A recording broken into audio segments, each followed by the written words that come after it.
नमस्कार, KP news 24/7 में आप सभी का स्वागत है। मैं पूजा आपके साथ। आइए सबसे पहले देखते हैं मुख्य समाचार। बीदर के अमलापुर रोड पर स्थित हेमरेड्डी मल्लम्मा फंक्शन हॉल में मनाया गया 11वां अंतर्राष्ट्रीय योग महोत्सव। बीदर के पत्रिका भवन में बीजेपी द्वारा की गई प्रेस मीट पूर्व केंद्रीय मंत्री भगवत खूबा और अन्य ने किया संबोधित। मैसूर पैलेस में नेत्रहीन बच्चों का योग प्रदर्शन, योग दिवस का विशेष आकर्षण। आंध्र प्रदेश में नाबालिग से 2 साल तक 14 लोगों ने किया रेप, मामले में 17 गिरफ्तार। मुंबई में महिला पायलट से उबर कैब में छेड़छाड़, ड्राइवर समेत 3 पर केस दर्ज, 2 आरोपी फरार।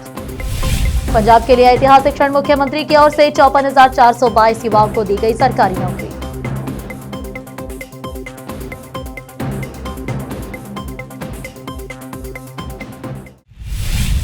अब समाचार विस्तार से। बीदर के अमलापुर रोड पर स्थित हेमरेड्डी मल्लम्मा फंक्शन हॉल में जय श्री राम योग समिति बीदर द्वारा 11वां अंतर्राष्ट्रीय योग महोत्सव मनाया गया। इस योग समारोह का उद्घाटन श्री सिद्धारूढ़ मठ के पूज्य श्री शिव कुमार स्वामी जी ने किया। इस अवसर पर योग ट्रेनर विजय कुमार शेरिकार, रेड्डी समाज के अध्यक्ष शंकर रेड्डी चिट्टा, डीएचओ महेश बिरादर के अलावा भारी संख्या में पुरुषों और महिलाओं ने भाग लिया और योग किया। केपी न्यूज के कैमरामैन पपुराज का कवरेज। देश विदेश और स्थानीय समाचारों के लिए चैनल को लाइक, शेयर और सब्सक्राइब करना ना भूले।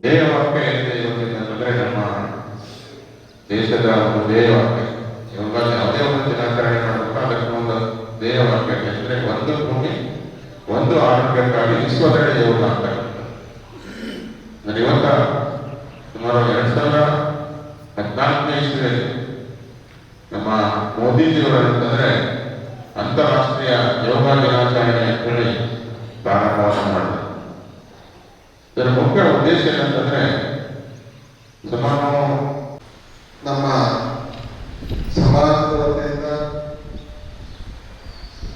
ತಾವೆಲ್ಲರೂ ಒಂದು ಬೆನ್ನೆಲುಬಾಗಿ ನಮ್ಮ ಸಮಾಜಕ್ಕೆ, ಈ ದೇವಸ್ಥಾನಕ್ಕೆ ಅವೆಲ್ಲ ಚಲನೆಯಾಗಿ ನಮ್ಮ ಪ್ರತಿಯೊಂದು ರೀತಿಯಲ್ಲಿ ಮಾಡಿ ಯೋಗ ಮಾಡ್ತಾ ಮತ್ತೆ ಎಲ್ಲರಿಗೆ ಆರೋಗ್ಯವಂತ ಆಗುವಂತ ಪ್ರಯತ್ನ ಮಾಡ್ತಾ ಇದ್ದೀವಿ. ಯೋಗಗಳಿಗೆ ಮತ್ತೆ ಧನ್ಯವಾದಗಳನ್ನು ತಿಳಿಸ್ತೀನಿ. ಇದೇ ರೀತಿಯಾಗಿ ಇನ್ನ ಮುಂದೆ ಸಾವಿರಾರು ಜನಕ್ಕಂತೂ ಸಾವಿರಾರು ಜನರಿಗೆ ಆರೋಗ್ಯ ಕೊಡ್ತಾ ಇದ್ದೀವಿ ಮತ್ತು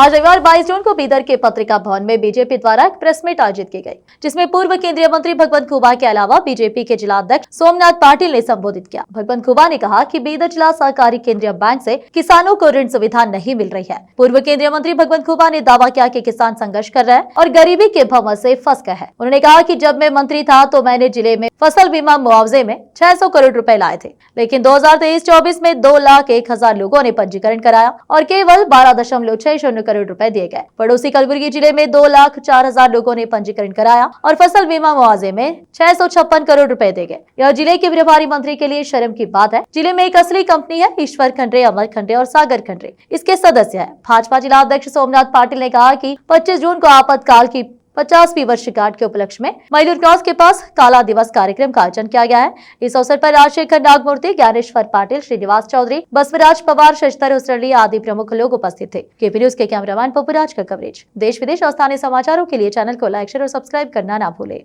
जिल्लाध्यक्षराದಂತಹ सन्मान्य श्री सोमनाथ पाटिल ಅವರ ಅಧ್ಯಕ್ಷತೆಯಲ್ಲಿ ಕರೆಯಲಾಗಿದೆ।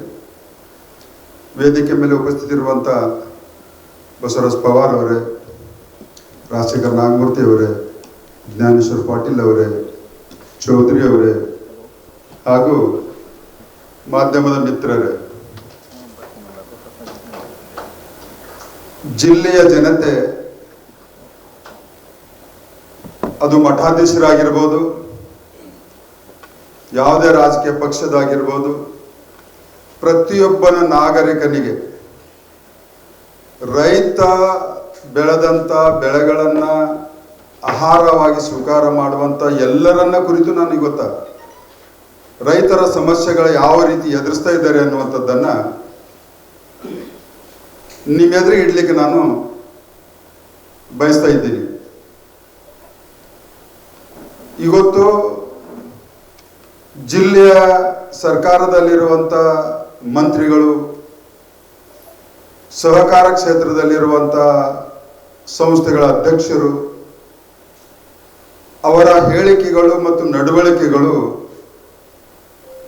सौ चूहे खाके हज को गए ಬಿಲ್ಲಿ ಹಚ್ಕುಗೈ ಅನ್ನುವಂಥ ರೀತಿಯಲ್ಲಿ ಇವತ್ತು ನಡವಳಿಕೆ ಇದೆ. ಮತ್ತು ಇವತ್ತ ಒಂದೇ ಕುಟುಂಬ ರಾಜಕಾರಣದಲ್ಲಿ ಅಧಿಕಾರವನ್ನು ವಹಿಸ್ಕೊಂಡು ಸಾಚಾ ಕಂಪನಿ ತರ ಇವತ್ತು ಅವ್ರು ಬಿಹೇವ್ ಮಾಡತ್ತಾರೆ. ಸಾಚಾ ಕಂಪನಿ, ಆ ಕಂಪನಿ ಸದಸ್ಯರು ಯಾರಂದ್ರ ಉಸ್ತುವಾರಿ ಸಚಿವರು ಈಶ್ವರ್ ಖಂಡ್ರೆ, ಜಿಲ್ಲಾ ಉಸ್ತುವಾರಿ ಸಚಿವರು, MGSSK ಮತ್ತು DCC ಬ್ಯಾಂಕಿನ ಅಧ್ಯಕ್ಷರಾದಂಥ ಅವರ ಸ್ವಂತ ಸಹೋದರ ಅಮರ್ ಖಂಡ್ರೆ, ನಮ್ಮ ಕೇಂದ್ರ ಸಚಿವರು ಉಲ್ಲೇಖ ಮಾಡಿದಂತೆ ವಿಶೇಷವಾಗಿ ಇವತ್ತು ನಾವು ರೈತರ ಸಮಸ್ಯೆನ ಇಟ್ಕೊಂಡು ಈ ಒಂದು ಪತ್ರಿಕಾಗೋಷ್ಠಿ ನಡೆಸಬೇಕು ಅಂತಿದ್ದೀವಿ. ಕಾಂಗ್ರೆಸ್ ಅಂದರೆ ಅದಕ್ಕೊಂದು ಪರ್ಯಾಯ ಹೆಸರು ಅಂದರೆ ಭ್ರಷ್ಟಾಚಾರ, ಕುಟುಂಬ ರಾಜಕಾರಣ ಮತ್ತು ಅಧಿಕಾರ ದುರುಪಯೋಗ. ಇವತ್ತು ಈಗಾಗಲೇ ನಮ್ಮ ನಾಯಕರು ತಿಳಿಸಿದರು, ಅವರ ಒಂದು ಕಾರ್ಖಾನೆಯಲ್ಲಿ ಬಹುಶಃ BSSKಯು ಹಾಳಾಗ್ಲಿಕ್ಕೆ ಅವರೇ ಕಾರಣರಿದ್ದಾರೆ, NSSKಯು ಹಾಳಾಗ್ಲಿಕ್ಕೆ ಅವರೇ ಕಾರಣರಿದ್ದಾರೆ. ಅವರ ಕುಟುಂಬದವರೇ ಆ ಕಾರ್ಖಾನೆ ಹುಟ್ಟಿದಾಗಿನಿಂದ ಬಹಳಷ್ಟು ಕಾಲ, ಇವತ್ತು NSSK ಅಂತ ಹುಟ್ಟಿನಿಂದ ಇಲ್ಲಿವರೆಗೆ ಅವರೇ ನಡೆಸ್ಕೊಂಡು ಬರ್ತಾ ಇದ್ದಾರೆ.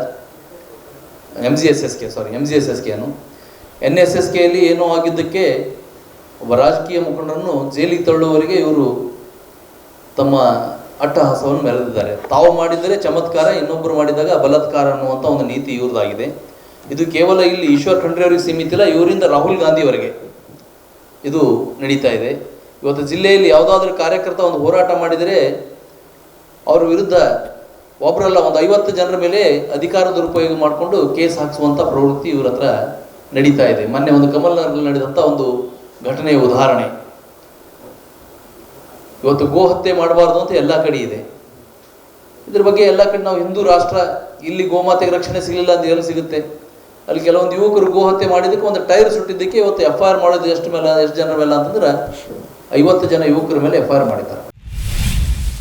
मैसूर में आज सूर्योदय से पहले ही चहल पहल थी। सुबह सुबह कोहरे के बीच हजारों लोग महल की ओर जाने के लिए कतार में खड़े थे। योग के शहर नाम से मशहूर सांस्कृतिक शहर मैसूर का महल परिसर महिलाओं और बच्चों से भरा हुआ था। लोगों के सुबह सुबह महल परिसर में आने का कारण अंतर्राष्ट्रीय योग दिवस था। जी हाँ, पूरा महल परिसर मैसूर का योग मैट था, इसलिए इसमें कोई संदेह नहीं है। अंतर्राष्ट्रीय योग दिवस के अवसर पर मैसूर के अंबा विलास पैलेस के प्रांगण में हजारों योग साधकों ने योग अभ्यास किया। 11वें अंतर्राष्ट्रीय योग दिवस के अवसर पर एक पृथ्वी एक स्वास्थ्य के नारे के तहत मैसूर जिला प्रशासन, जिला आयुष विभाग और कई संगठनों और संस्थाओं के सहयोग से योग आसनों का अभ्यास किया। इस बार पहली बार मैसूर में विशेष आवश्यकता वाले वाणी और श्रवण बाधित बच्चों और दृष्टिहीन बच्चों ने योग अभ्यास किया। योग सीखने के लिए करीब 2 महीने से प्रशिक्षण ले रहे दृष्टिहीन बच्चों ने पहली बार योग अभ्यास किया, जो इस साल के अंतर्राष्ट्रीय योग दिवस की खास बात रही है।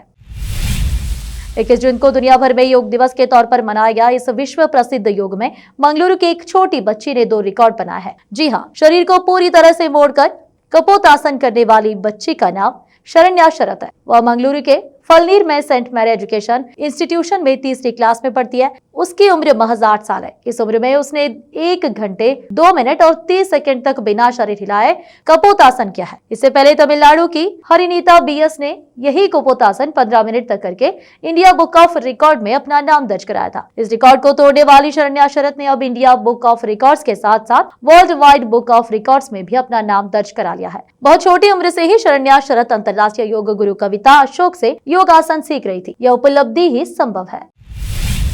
अब फिलहाल एक छोटा सा ब्रेक।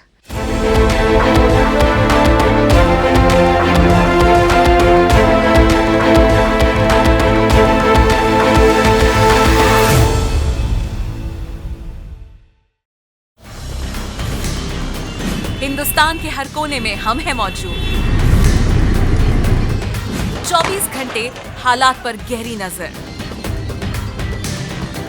खबरों से जुड़े चुपते सवालात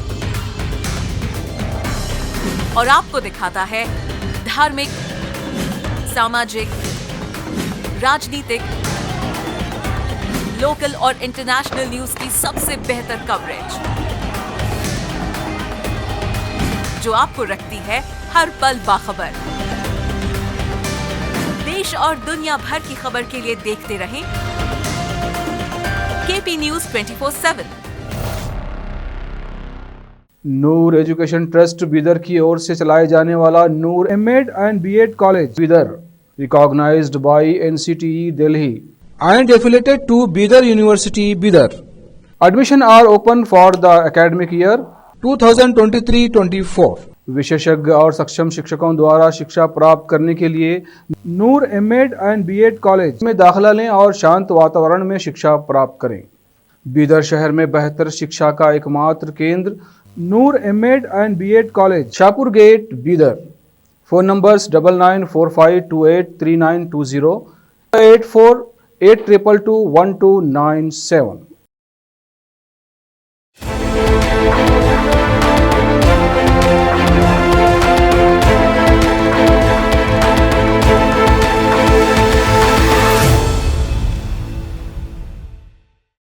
ब्रेक के बाद आप सभी का स्वागत है। आइए देखते हैं देश के अन्य समाचार। आंध्र प्रदेश में बलात्कार और यौन शोषण का एक चौंकाने वाला मामला सामने आया है। यहाँ पर 15 साल की लड़की के साथ 14 लोगों ने 2 साल तक लगातार बलात्कार किया। बताया जा रहा है कि जब लड़कियां 8वां कक्षा में थी, उसी समय से उसके साथ ऐसा बर्ताव शुरू हो गया था। जिला एसपी रत्ना सिंह ने मीडिया को बताया कि जब लड़की 8वीं कक्षा में थी, तब से ही उसके साथ दुर्व्यवहार शुरू हो गया था। उन्होंने कहा कि 10वीं कक्षा की लड़की अप्रैल तक स्कूल आती थी। लड़की अब 8 महीने की गर्भवती है। उसे अस्पताल में भर्ती कराया गया है। मामले में एक नाबालिग समेत 17 आरोपियों को गिरफ्तार किया गया है, जबकि 3 आरोपियों को पनाह दी थी। जिला एसपी ने इस पूरे मामले पर सवाल किए और कहा कि नाबालिग की गर्भावस्था का पता लगने में सिस्टम क्यों असफल रहा। उन्होंने कहा कि आरोपी द्वारा लड़की को धमकाया गया, ब्लैकमेल किया गया। पीड़िता एससी समुदाय से जो अकेली मां के साथ रहती थी। अंतर्राष्ट्रीय योग दिवस 2025 के मौके पर शिवसेना नेता शाइना येंसी ने पीएम मोदी की जमकर तारीफ की। उन्होंने कहा कि पीएम मोदी ने जो योग संगम थीम शुरू किया है, वह अलग अलग पृष्ठभूमियों के लोगों को एकजुट करने का काम करती है। इसके साथ ही उन्होंने आयुष मंत्रालय के पहले योग समावेश की भी तारीफ की, जो विभिन्न समूहों को एक मंच पर लाने की कोशिश की है। शाइना येंसी ने कहा कि मैं पीएम मोदी की तारीफ करना चाहती हूँ कि उन्होंने योग संगम थीम की शुरुआत की, जो सभी पृष्ठभूमियों के लोगों को जोड़ती है। आयुष मंत्रालय ने इस साल योग समावेश की भी शुरुआत की है, जो अलग अलग ग्रुपों को एक साथ लाता है। अंतर्राष्ट्रीय योग दिवस अब पूरी दुनिया में एक उत्सव बन गया है और इस साल की theme one earth one health है। इस साल का थीम योग फॉर वन अर्थ वन था। यह भारत के उस नजरिए को दिखाता है जिसमें मानव और पृथ्वी की सेहत को एक साथ देखा जाता है। यह हमारे भारतीय विचार सर्वे संतो निरामय से प्रेरित है। इस मौके पर शाइना ने उद्धव ठाकरे पर भी निशाना साधा। उन्होंने कहा कि एकनाथ शिंदे की शिवसेना जो कहती है वही करती है, जबकि उद्धव ठाकरे की पार्टी कांग्रेस की विचारधारा को फॉलो करती है। उन्होंने कहा कि उद्धव ठाकरे ने बाल साहेब ठाकरे की मूल विचारधारा को छोड़ दिया है। शाइना ने व्यंग्य करते हुए कहा कि उद्धव ठाकरे को सोचना चाहिए कि उनका नाम उद्धव ठाकरे या उद्धव गांधी क्यों, वो राहुल गांधी की सोच को आगे बढ़ा रहा है। देश की आर्थिक राजधानी मुंबई में महिला सुरक्षा को लेकर एक बार फिर चिंता बढ़ने वाली घटना सामने आई है। एक 28 वर्षीय महिला पायलट के साथ कैब में सफर के दौरान छेड़छाड़ की गई। पुलिस ने उबर कैब ड्राइवर समेत 3 लोगों पर यौन उत्पीड़न और धमकी देने के आरोप में मामला दर्ज किया है। घटना गुरुवार रात की है, जब महिला दक्षिण मुंबई से घाटकोपर स्थित अपने घर लौट रही थी। पीड़िता ने पुलिस को बताया कि वह अपने नौसेना अफसर पति से मिलने के बाद रात करीब 11:15 पर फोर्ड से उबर कैब में सवार हुई थी। उनका पति फिलहाल नेवी के एक आवासीय परिसर में रह रहे हैं, जबकि महिला घाटकोपर में अकेली रहती है। कैब में कुछ समय बाद ड्राइवर ने तय रूट से गाड़ी मोड़ दी और रास्ते में 2 अज्ञात पुरुषों को कैब में बैठा लिया। इनमें से एक व्यक्ति महिला के पास पीछे बैठ गया और उसके साथ अश्लील हरकत की। उसका हाथ मरोड़ा और जांघ पर हाथ रखा।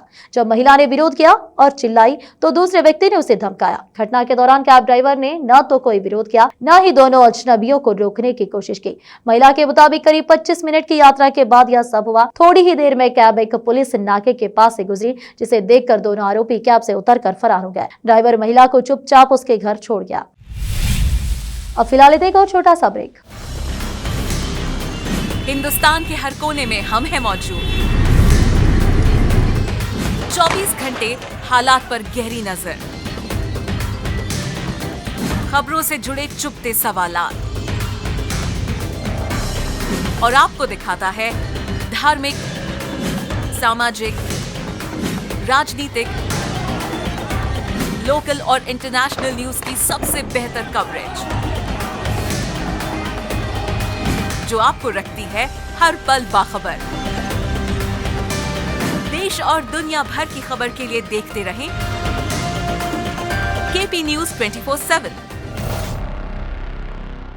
ब्रेक के बाद आप सभी का स्वागत है। आइए देखते हैं देश के अन्य समाचार। पंजाब के मुख्यमंत्री भगवत सिंह मान ने राज्य के युवाओं को सरकारी नौकरियां प्रदान करने की अपनी पहल को जारी रखते हुए आज तक कुल 54,422 युवाओं को नियुक्ति पत्र सौंपने की प्रक्रिया पूरी की। मुख्यमंत्री ने कहा कि वह आज यहां 281 नव चयनित युवाओं को नौकरी पत्र वितरित करने के लिए खड़े हैं, जो निष्पक्ष और पारदर्शी तरीके से नौकरियां प्रदान करने के लिए राज्य सरकार की प्रतिबद्धता का प्रमाण है। नियुक्ति पत्र वितरित करने के बाद सभा को संबोधित करते हुए मुख्यमंत्री ने कहा कि पिछली सरकारों की भ्रष्ट और प्रतिगामी नीतियों ने राज्य के युवाओं का भविष्य खतरे में डाल दिया था। उन्होंने कहा कि कई युवाओं को नौकरियां देर से मिली क्योंकि पिछली सरकारों ने रोजगार देने में कोई रुचि नहीं दिखाई, जिससे पंजाब के लोगों के साथ विश्वासघात हुआ। भगवंत सिंह मान ने आगे कहा कि भले ही इन राजनीतिक नेताओं के अपने परिवार अच्छे ढंग से जीवन यापन कर रहे हैं, लेकिन उन्होंने आम युवाओं के करियर को नुकसान पहुंचाने में कोई कसर नहीं छोड़ी। नेशनल कॉन्फ्रेंस के अध्यक्ष और पूर्व मुख्यमंत्री फारूक अब्दुल्ला ने जम्मू कश्मीर के लिए राज्य का दर्जा बहाल करने और इजराइल ईरान के बीच चल रहे संघर्ष को लेकर टिप्पणी की है। इसके अलावा पूर्व सीएम ने मीडिया को संबोधित करते हुए कई महत्वपूर्ण बयान दिए। उन्होंने कहा कि जम्मू कश्मीर सरकार के गठन को 8 महीने हो चुके हैं। ऐसे में उम्मीद जताई कि राज्य का दर्जा बहाल करने से प्रभावी शासन के लिए आवश्यक प्रशासनिक शक्तियां भी मिलेंगी। उन्होंने चेतावनी दी कि अगर राज्य का दर्जा बहाल करने में अनावश्यक देरी होती है तो नेशनल कॉन्फ्रेंस के पास अपने संवैधानिक अधिकार के लिए सुप्रीम कोर्ट जाने के अलावा कोई विकल्प नहीं होगा। अब्दुल्ला ने कहा, हम एक लोकतांत्रिक और शांतिपूर्ण संघर्ष के लिए प्रतिबद्ध है, लेकिन साथ ही अगर हमारे बुनियादी राजनीतिक अधिकारों से वंचित रहना जारी रहा तो हम चुप नहीं बैठेंगे। उन्होंने संसद और सुप्रीम कोर्ट द्वारा किए गए वादों का हवाला देते हुए इस बात पर भी प्रकाश डाला कि राज्य का दर्जा कोई रियायत नहीं बल्कि एक संवैधानिक अधिकार है। आखिर में फिर एक बार देखते हैं मुख्य समाचार। बीदर के अमलापुर रोड पर स्थित हेमरेड्डी मल्लम्मा फंक्शन हॉल में मनाया गया 11वां अंतर्राष्ट्रीय योग महोत्सव। बीदर के पत्रिका भवन में बीजेपी द्वारा की गई प्रेस मीट पूर्व केंद्रीय मंत्री भगवत कुबा और अन्य ने किया संबोधित। मैसूर पैलेस में नेत्रहीन बच्चों का योग प्रदर्शन योग दिवस का विशेष आकर्षण। आंध्र प्रदेश में नाबालिग से 2 साल तक 14 लोगों ने किया रेप, मामले में 17 गिरफ्तार। मुंबई में महिला पायलट से उबर कैब में छेड़छाड़, ड्राइवर समेत 3 पर केस दर्ज, 2 आरोपी फरार। पंजाब के लिए ऐतिहासिक क्षण, मुख्यमंत्री की ओर से 54,422 युवाओं को दी गई सरकारी नौकरी।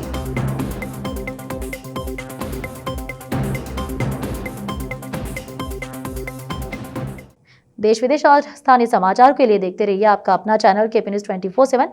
अधिक जानकारी के लिए चैनल को लाइक, शेयर और सब्सक्राइब करना ना भूलें। धन्यवाद।